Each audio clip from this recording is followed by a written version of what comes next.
War and Peace Report. I'm Amy Goodman with Juan Gonzalez.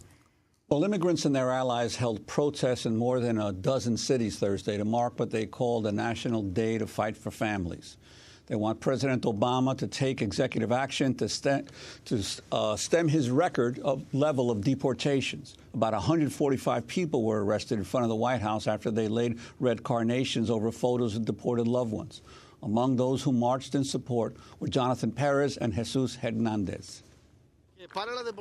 I want Obama to stop deportations and come up with a good plan for everybody, not just for a few over here and a few over there. No, take the reins and come up with a plan. Yes or no? He's the president, and if not, he should leave. I'm an immigrant, and I achieved the DACA, so I can manage to work legally now, but I'm the only one in my family, and it saddens me to know that I win over half of what my mom makes in 2 weeks. So I want her to have the opportunity to make as much money as I do, no matter what kind of work she's doing. So, you know, I feel like I need to be out here in support of everyone because I want everyone to have equal rights.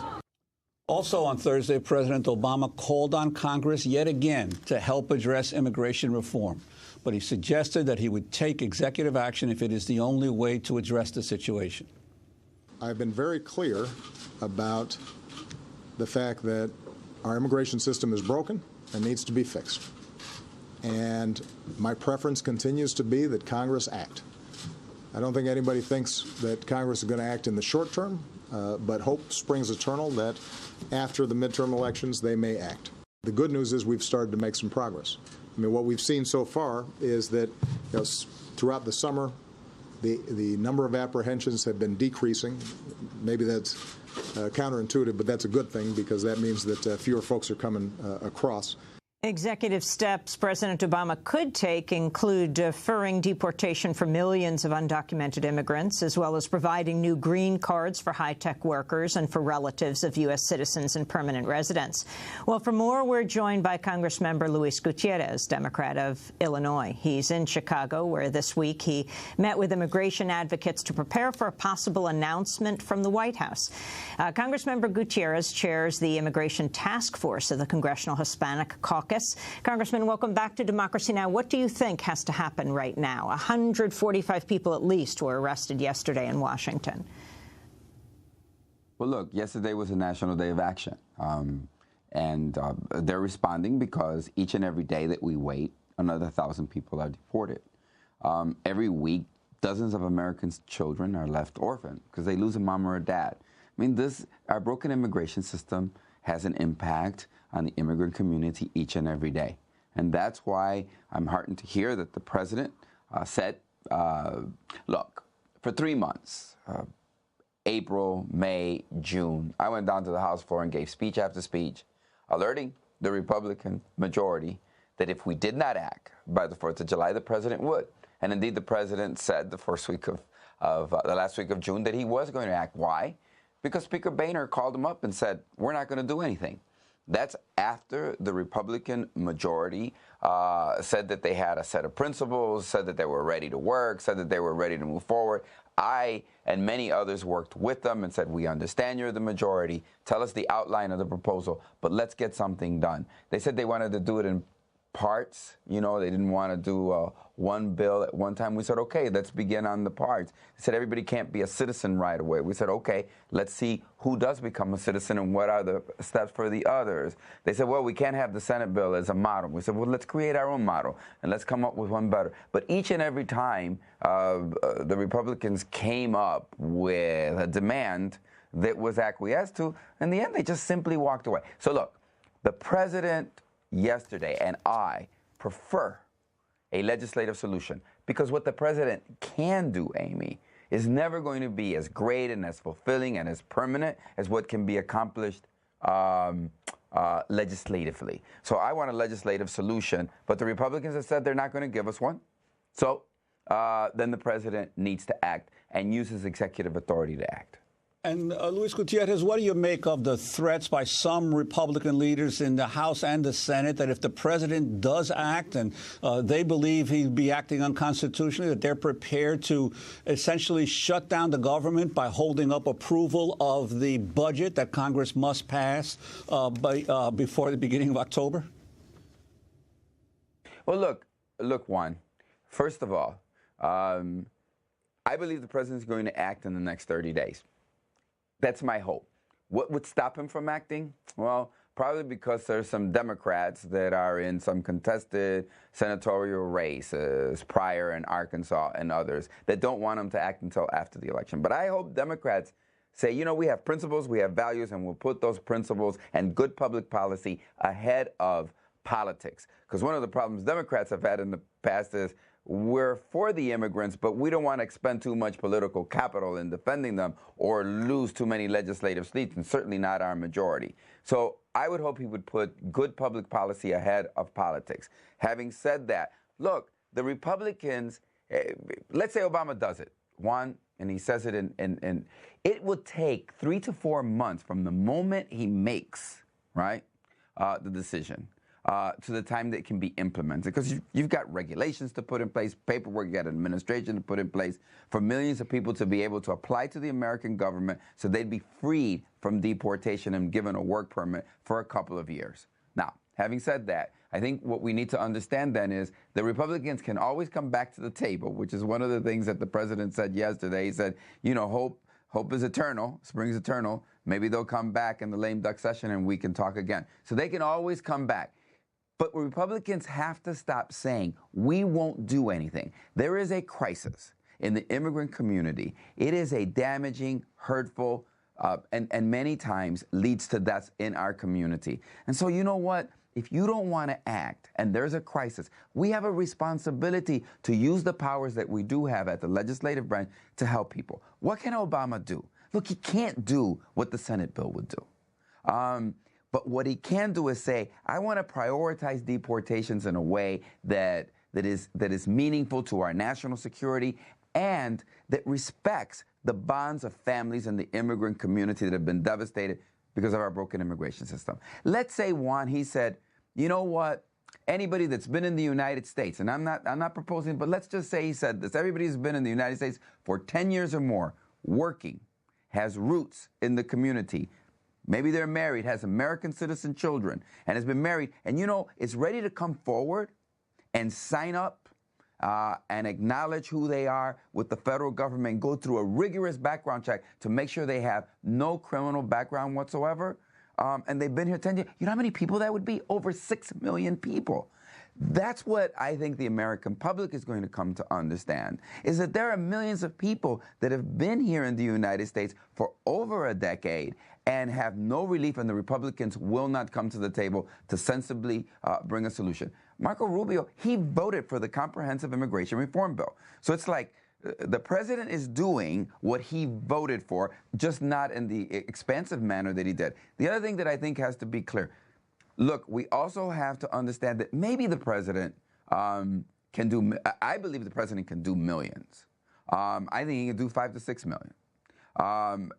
And I think he can articulate a very clear legal framework for doing it.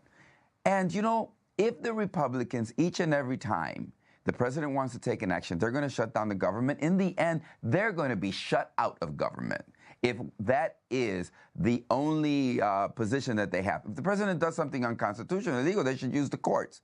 They shouldn't make and hold hostage the rest of the people of the United States for an issue that the president, that they refuse to deal with, which they say they believe in, because I've talked to them, and Speaker Boehner said he wanted to do immigration reform. So they say they want to do it, but then they don't do it, and they say if we do it, then they'll shut down the government. It's nonsense. Look, New York Times, Wall Street Journal, AFL-CIO, Chamber of Commerce, Muslims, Hindus, Catholics, Jews, religious communities, broad-based opinion makers in America all agree we need to fix our broken immigration system. And I like what Amy brought out earlier in the program, and that is that the fix is for the dishwasher and the woman that makes the bed in Chicago, but it's also for the high-tech engineer, making sure he can have their spouse here in America. It's also for our agricultural industry. Look, farmers out there, American farmers, they need a reliable workforce and labor force that they can rely on season in and season out. And you can't have one until you fix our broken immigration system.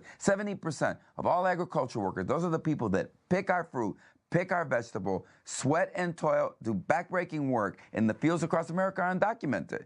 Shouldn't they be given an opportunity? So I think if the president comes forward and says, because he's got to pick a date, right? He can't just say everybody that's in the United States.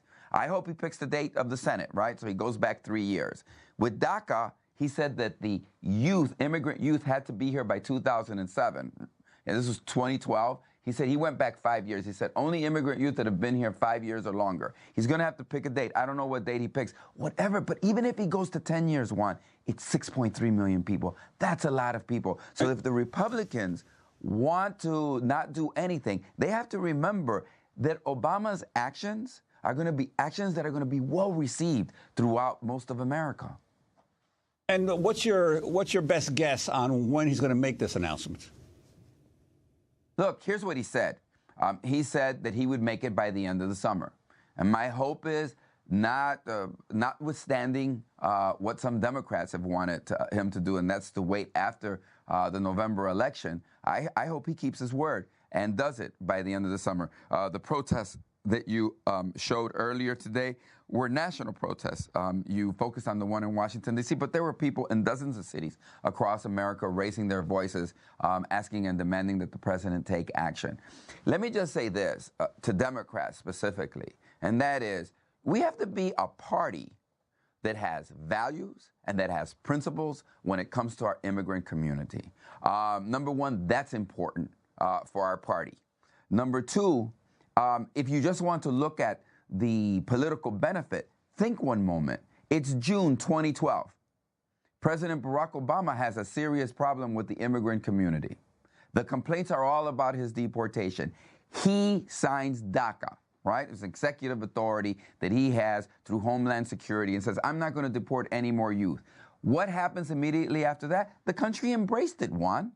It embraced it to the point that at the convention, the Democratic convention, in prime time, you heard one undocumented youth after another speaking from the floor of the convention to the nation. And in November, the Democrats, in the presidential election in November of 2012, got 2 million more Latino votes than they did in 2008 and got an increased percentage number. So it's good public policy, and it certainly has been demonstrated in the past that it's good politics. I said, when I spoke to the president, I said, Mr. President, when you do this and you show that government can be a tool for justice and for fairness, you do this for the immigrant community, let me tell you what's going to happen. You're going to broaden the ranks of those who care about justice and broaden the ranks of those who care about raising the minimum wage, those who care about better labor standards, those who care about women's reproductive rights, those who care about our LGBT community.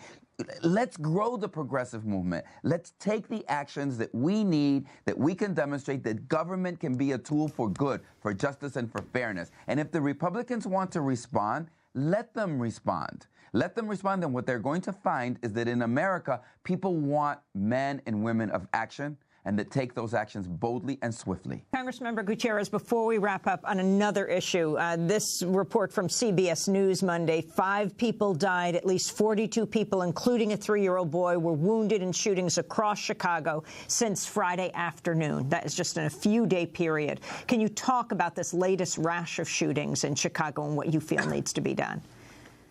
You know, Amy, I read the papers. I read about what's going on in Syria. I read about what's going on in Iraq. I read about what's going on in Ukraine, and I read about the violence across the world. But the first thing I read about is the violence in my own city of Chicago. And until we get our arms around the fact that anybody can buy a gun, anybody can get a gun, we're going to have a lot of difficulty with this issue. It's a devastating one in our neighborhoods throughout the city of Chicago, but it also demonstrates that, yeah, unemployment is going down, and job growth has been increasing for the last 3 years, but it is skipping broad parts of our society where there is no progress. And what we need to do is we need to re-examine where it is government is putting its priority and not forget about certain parts. Because you know what? The violence is so contained to certain neighborhoods of the city of Chicago that many of us in the rest of the city of Chicago feel unaffected by it. But in the end, they are Chicagoans, and we need to take good care of them, and we need to provide them with the kind of economic and social sustenance that they need. But at the same time, we need the tools of law and order to be there, and so that there's a community working with government. And we need to get the guns off the street first and foremost so that we can stop the weapons of violence. But there's a lot more.